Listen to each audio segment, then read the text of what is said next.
Well, this may look like a funny looking contraption on my fairly decent guitar.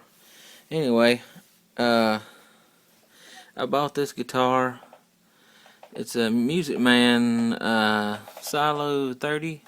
Anyway, that's a Chinese neck, by the way, and that I called Music Man beforehand to make sure that uh, anything I did to it, as far as, well, the neck had a bad bow in it, the wrong direction. At full relief, there was actually an arch where the strings were buzzing around the 5th fret, and the nut was completely loose, and I was very upset about that. But anyway, it ain't nothing that can't be fixed. But anyway, I called them, and they assured me it was okay to do this. It wouldn't void any kind of warranty, that this guitar has a lifetime warranty. All I have to do is send it in if I break anything. So I thought, well, that's cool, I'll give this a try. But anyway, that right there is a 1 1/4 inch dowel rod set at the very last fret. And on this guitar, the very last fret is, it actually has wood underneath that fret, where some of the Fender models don't.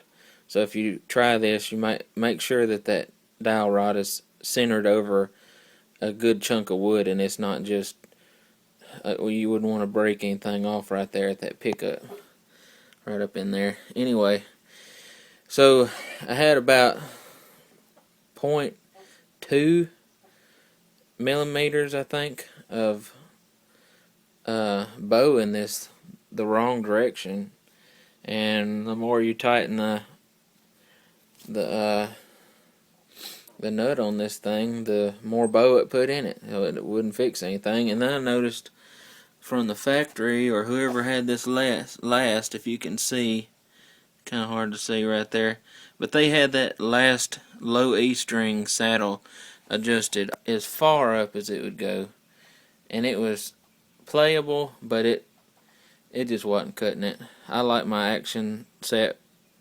with no fret buzz, maybe a tad bit, but this thing sounded like one of those sitars or whatever. But anyway, so my method is, you put the dowel rod on there, and you can actually tune all these strings, believe it or not, square off of this piece right here. Anyway, so I tuned everything up to F sharp, except for the last couple of strings or so.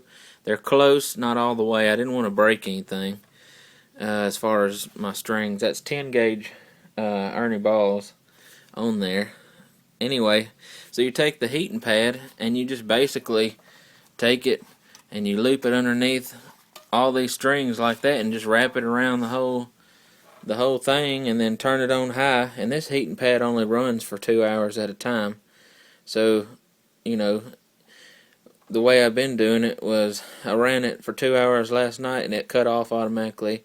I let it cool down to room temperature and sit overnight. And it took almost that, when I woke up this morning and remeasured the neck, it was almost completely level with all that, with the strings on here tight, just like it sits right now. And I put it on there again this afternoon, let it sit for 2 hours with heat on it on high, and then I let it cool back down with the heating pad still on it. I didn't touch anything, it just shut itself off.